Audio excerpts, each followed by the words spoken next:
Урамдагы салкын көз кәефне төшерде. Эшкә күңел үсми, жылы юрган астында гына ятасы килә. Күпләребез эш артына чабып, авыруларын да аяк өсте генә уздырмакчы. Караватта дәваланып ятырга аларның вакытлары җитми имеш. Юк шул, сәламәтлеккә андый җиңел акыл белән карарга ярамый. Ул барыбер үз дигәненә ирешәчәк. Шу, ә монда безнең эшмәкәр Гөлия нишләп йөри? Авырганмы әллә? Булмас, минем бер дә башыма начар уйлар кертәсем килми. Берәр туганына дару алырга гына кергәндер. Койда йөри инде бу. Хәзер килеп җитәм дигән иде. 50 инде генә бер дару ал диде. Исеме һич искә төшми. Илсия биюдә дөньясын онытып утырадыр инде. Фаил, Эльвира, сез инде профессиональ биючеләр, әйме?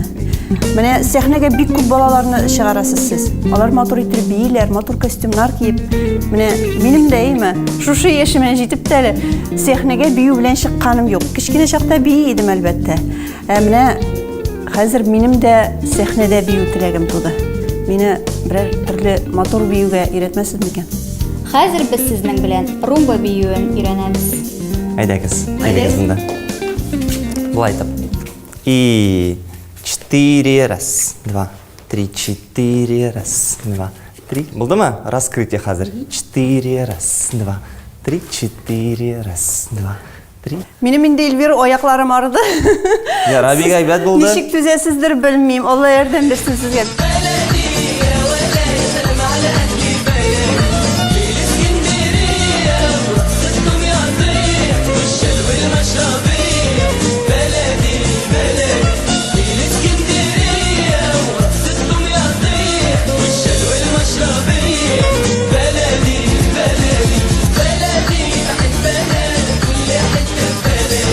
Биючегә сүз әйтмәгез, бии стара диләрме?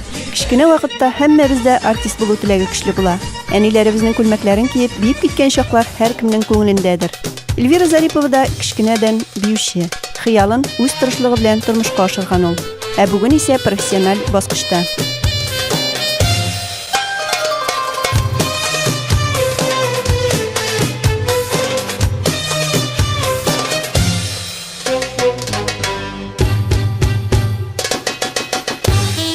Шунысын да әйтергә кирәк. Тормыш юлдашы Фаилне дә шушы өлкәдә тапкан. Ул да биюче. Эльвира көнчыгыш биюләре буенча Европа кубогына ия, Россия чемпионы. Шәһәребезнең шатлык яшьләр үзәгендә 6-нчы елын балаларга бию серләрен төшендерә. Бәйгеләрдә катнашып осталыкларын чарлыйлар. Әле күптән түгел генә үзе Башкортстаннан җиңү белән кайтып төшкән. Аргентинага чакыру алган.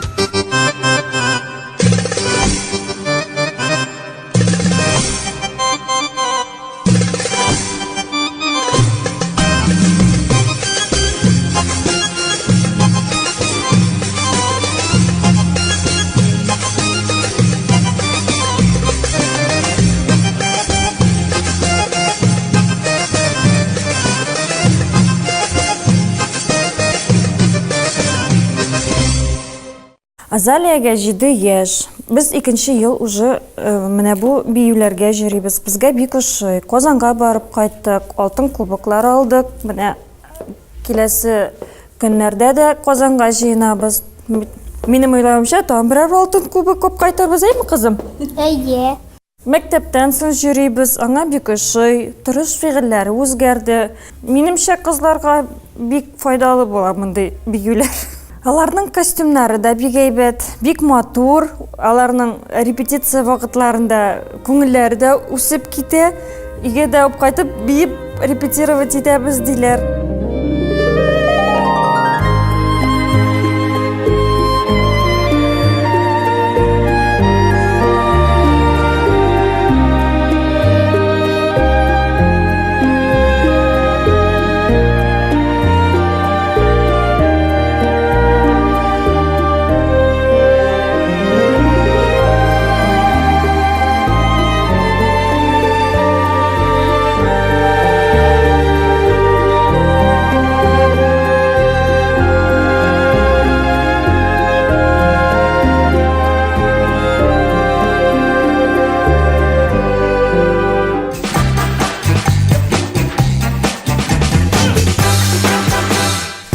Бала-чага тавышы ишетелеп торса, һәрбер безгә дә күңелле. Аларны төрле коктейльләр белән кызыксындыру әниләр эше. Хәзер без сезнең белән җиләк-җимештән сөтле коктейль ясыйбыз. Аның өчен тундырма алып, без аны миксерга салабыз. Без бүген апельсин белән, киви белән бананны коктейль ясыйбыз.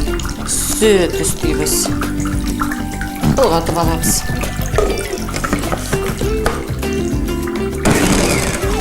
Матур бокалларга салып, балаларга тәкъдим итәбез. Бокалны тутырып бетермибез, чөнки сливки белән аны бизибез. Балалар бигрәк тә ярата сливки. Игездә балалар тавышы тынмасын һәм сез аларны тәмле коктейльләр белән сыйларга иренмәгез. Булышыргамы сезгә? Нәрсә аларга телисез? Рецептыгыз бармы? Рецебым юк иде шул. Инде менә бер атна башым чатны. Тамак төбедә урта. Эшкә көчкә йөрим. Мәтрүшкәле чәй, бал, берсе дә калмады. Иртәгә Питерга часы бар. Миңа бер антибиотик бирегез инде. Миңа тиз арада тирелергә кирәк. Менә бөтен хата шунда инде. Рецепт аз булмагач, без даруны бирә алмыйбыз. Антибиотиклар бит рецепт белән генә бирелә. Сезгә шифаханәгә барырга кирәк. Сезгә табиб рецепт язып бирергә тиеш була. Рецепт буенча гына җибәрелә антибиотиклар. Мин сезгә бирә алам бүтән төрле дарулар. Рецептсыз гына бирелә торганнар. Мәтрүшкә эчтем дисез. Мәтрүшкә белән генә инфекцияны бетереп булмый шул. Шуңа күрә табибка барырга кирәк, анализлар бирергә кирәк. Мәтрүшкәне шәйләр профилактик рәвештә генә. Салкын тию бик авыр вакытта мәтрүшкә белән генә җиңеп булмый шул авыруны. Анализлар биреп ятсам, терапевтка бара башласам, анда чират, әле анализлар кайчан әзер була? Вакытым юк бит. Онда анализлар көтеп ятканда мин тирелеп тә китүем бар бит аннары.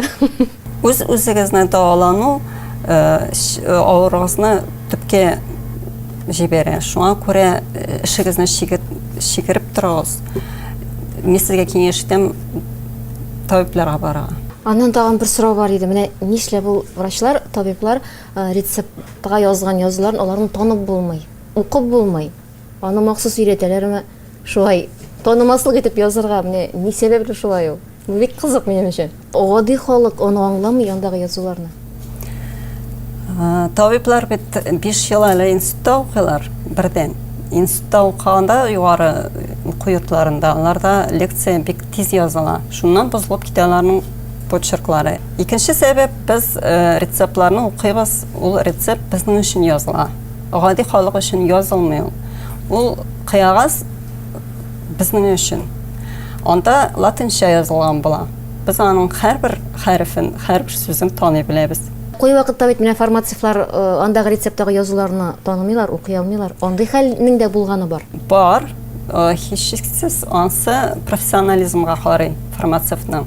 Опыты булган кеше эш вакытында яңа дару булса инде, гел бер җирдә булмаган даруны.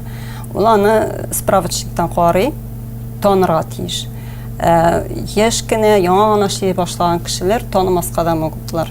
Сәламәтлегегез үзегез өчен профилактик чаралар карарга кирәк.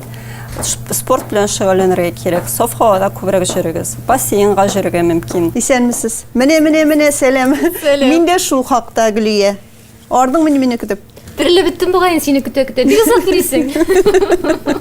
Әле без синең белән синхрон йөзәргә дә өйрәнәбез, Алла бирсә. Узган атнада шәһәрдә безнең синхрон йөзү буенча чемпионат булып узды. Безнекеләргә тиңнәр юк. Яшьләр менә шулай чыныгып үсә Гөлия. Син атнага бер генә барасың бассейнга, шуның белән бетә. Менә нәтиҗәсе. Моннан соң көн саен йөрибез, Алла бирсә.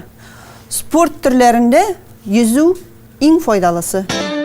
Йөзү иң киң җәелгән спорт төрләренең берсе. Елга буйларында яшәүче борынгы халыкларның һөнәрләре дә яхшы йөзүне таләп иткән. Тайвань галимнәре белдерүенчә, бронхиаль астма белән авыручы балаларга суда йөзүнең файдасы бик зур икән. Тик кайсы гына спорт төрен алмыйк, һәрберсе үзенчә катлаулы һәм авыр. Уңышка да тиз генә ирешеп булмаска мөмкин.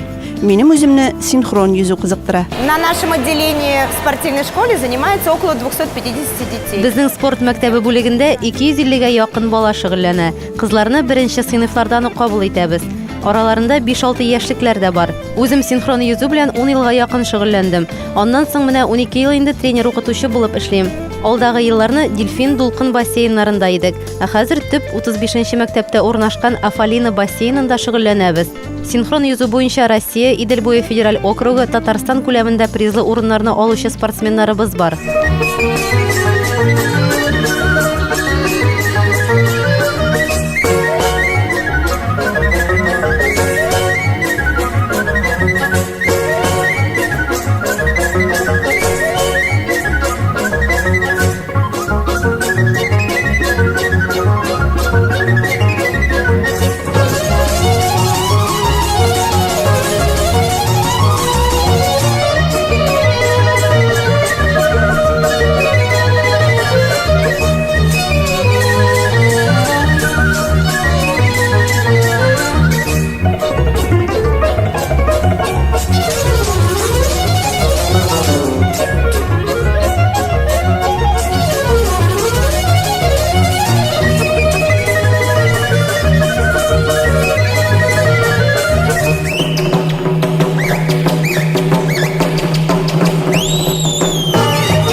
7 яшьтән йөрим. Икенче мәктәптә укыйм, ләкин монда тренировкага Фәрдә Максимовнаға киләм. Мин Санкт-Петербургта конкурста катнаштым, анда икенче урын алдым. Мин су астында 3 минут суламыйча тора алам, ләкин аның өчен бик күп тренировация кирәк. Миңа синхрон йөзү бик ошый. Ул сәламәтлекне ныгыта һәм кызлар фигурасын матурлайта. Буквально на прошлой неделе у нас Узган атнада синхрон йөзү буенча Татарстан чемпионаты булып узды. Күмәк йөзүдә безнең Чаллы кызлары 3нче урынны алды. 13-15 яшьлекләр арасында Екатерина Кожевниковага тиңнәр булмады. Ул 1нче урынны яулады.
Самое сложное это, наверное, выполнять. Су эчендә иң катлаулысы озак вакыт сулыш алмыйча тору. Аның өчен борынга махсус зажим кигертелә. Кызганычка каршы синхрон йөзү буенча Татарстаннан бер кайчанда Олимпиада уеннарына безнең спортсменнарның җыелма командага керә алганы юк. Шулай да универсиадага әзерлек эшләре бик көчле бара. Анда безнең кызлар һичшиксез үз чыгышларын тәкъдим итәрләр дип уйлыйм.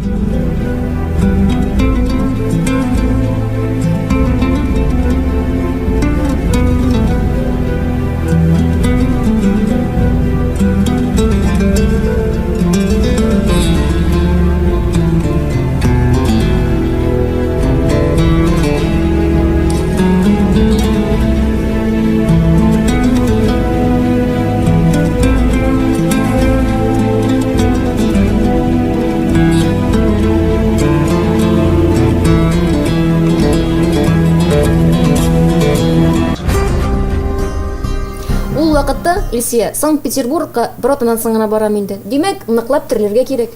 Мен сезгә бүтән төрле тару тәкъдим итә алам. Антибиотик урынына хәлегезне җиңеләйтер, тамак төбен авыртуын басыр,